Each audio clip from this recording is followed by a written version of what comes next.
Fort Kochi പിള്ളേർക്ക് അതേ വൈബാണ് എന്നൊന്ന് പറയുന്നുണ്ട്.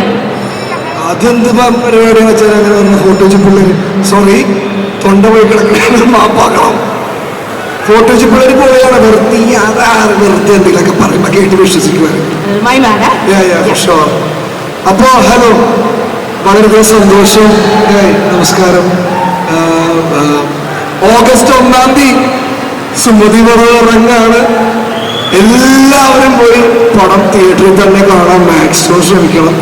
എല്ലാവർക്കും തിരക്കുണ്ടെന്നൊക്കെ അറിയാം, പക്ഷെ എന്നാലും പടം തിയേറ്ററിൽ കാണുന്നതിൻ്റെ സുഖം നിങ്ങൾ മൊബൈലിലോ ടി വിയിലോ എന്നുവെച്ചാൽ ഫസ്റ്റ് ടൈം വാച്ച് ചെയ്യുമ്പോൾ അത് കിട്ടില്ല എന്നാണ് ഞങ്ങളുടെയൊക്കെ ഒരു വിശ്വാസം. കാരണം അതൊരു ആഗ്രഹമാണ് എല്ലാവരും തിയേറ്ററിൽ തന്നെ പോയി കാണാന്നുള്ളത്. അപ്പൊ മാക്സിമം എല്ലാവരും തിയേറ്ററിൽ തന്നെ പോയി കാണണം. ഹലോ, ഹായ് അച്ഛൻ, ഹലോ, ഹായ്. അപ്പോൾ ഫസ്റ്റ് ഓഫ് ഓൾ നന്ദി പറയണം. കാരണം സുമതി വളവ് 2019 കേട്ട കഥയാണ്. ആ സമയത്ത് കേട്ടതിനൊക്കെ കുറേ മാറ്റമുണ്ട് ഇപ്പോൾ. അപ്പോൾ ഞാൻ ഈ കഥ കേൾക്കുന്നത് എൻ്റെ ഒരു സ്ഥാപനത്തിന് മുമ്പിൽ നിന്നാണ്. അപ്പോൾ ആ സമയത്ത് ഞാനും അഭിലാഷേട്ടൻ വിളിച്ചിട്ട് ഒരു കഥ പറയേണ്ടതെന്ന്. അപ്പോൾ ആദ്യം കേട്ടപ്പോൾ ഇഷ്ടപ്പെട്ടു. പക്ഷെ ആ സമയത്ത് ഞങ്ങൾ പടം ചെയ്യുമ്പോൾ അത്ര എമൗണ്ട് ഇൻവെസ്റ്റ് ചെയ്യാനായിട്ട് ഒരു പ്രൊഡ്യൂസറിനെ കിട്ടിയില്ല. പക്ഷേ ഈ 2025 അതിനെക്കാട്ടും വലിയ രീതിയിൽ ആ പടത്തിന് വേണ്ട രീതിയിൽ തന്നെ പണം മുടക്കി വന്ന മുരളിച്ചേട്ടനോട് വലിയ നന്ദി ഞാൻ പറയുന്നു. പിന്നെ ഈ പടം ആ സമയത്ത് കേട്ടതിനെക്കാട്ടും നല്ല രീതിക്ക് മാറ്റങ്ങൾ വരുത്തിയ അഭിലാഷേട്ടനോട് നന്ദി പറയുന്നു. കാരണം അഭിലാഷേട്ടൻ ഇപ്പം നമ്മുടെ സജഷൻ പറഞ്ഞാലും ആസ് എ റൈറ്റർ ചിലപ്പോൾ പുള്ളിയുടെ ഒരു ഒപ്പീനിയനായിട്ട് വേണ്ടെന്നൊക്കെ പറയും. പക്ഷേ അഭിലാഷേട്ടൻ അത് രണ്ട് കൈ നീട്ടി സ്വീകരിക്കുന്ന ഒരാളാണ് അഭിലാഷേട്ടൻ. പക്ഷേ ഇതിന് വേറൊരു പെർസ്പെക്റ്റീവ് കൊടുക്കും. പിന്നെ മാൻ ചേട്ടാ, I love you. Because Sumathi വളവ് നിങ്ങൾക്ക് ആ പടം കാണുമ്പോൾ പുള്ളി ആ കഥ എടുത്തേക്കുന്ന രീതി ഇസ് നെക്സ്റ്റ് ലെവൽ.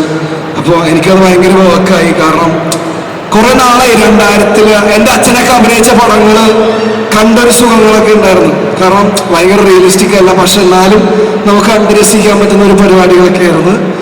അപ്പോൾ അത് തിരിച്ചു കൊണ്ടുവരിക, അല്ലെങ്കിൽ ആ ഒരു പെർസ്പെക്റ്റീവ്, അല്ലെങ്കിൽ ആ ഒരു സ്റ്റൈൽ ഓഫ് മേക്കിംഗ് കൊണ്ടുവരിക എന്നുള്ളതിൽ I admire you a lot. Thank you so much. പിന്നെ എല്ലാവരോടും നന്ദി. എസ്പെഷ്യലി രഞ്ജിൻ ചേട്ടാ, ഞാൻ ചോദിച്ചു വാങ്ങിയ പാട്ടാണ് നിങ്ങളിപ്പോൾ കേട്ട ഉത്സവ സോങ്.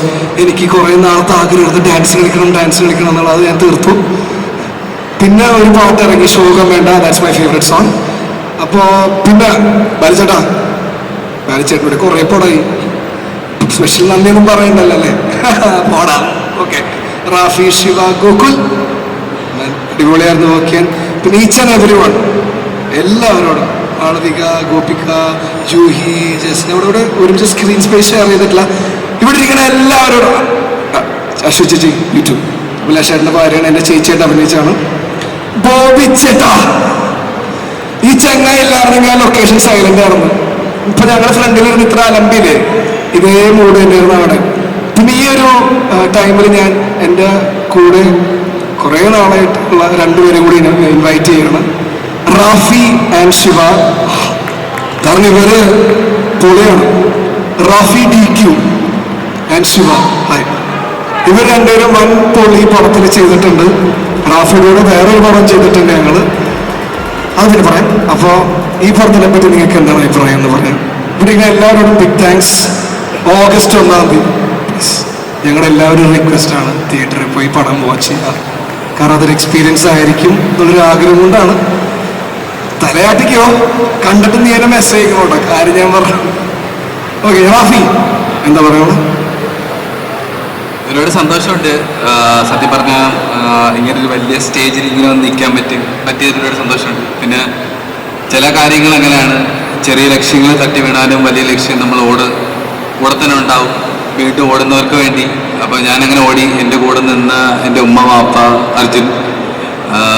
ഞങ്ങൾ 3ാമത്തെ പടമാണ്. ഞാൻ ആകപ്പാടെ 3 പടത്തിൽ അഭിനയിച്ച 3 പടത്തിൽ നായകനാണ്. Thank you so much for support. അപ്പോൾ ഒരുപാട് സന്തോഷമുണ്ട്. അതിനുശേഷം സുമതി വളവ് വന്നു, അഭിലാഷേട്ടനെ പരിചയപ്പെട്ടു, വിഷ്ണു ചേട്ടൻ, ബാലിച്ചേട്ടൻ, ബോബി ചേട്ടൻ, എല്ലാവരും ഒരുപാട്. ശരിക്കും പറഞ്ഞാൽ എനിക്ക് ഒരുപാട് നല്ല അനുഭവങ്ങളായിരുന്നു ഇതിനകത്ത്. കുറേ ആർട്ടിസ്റ്റുകളെ കാണാൻ പറ്റി.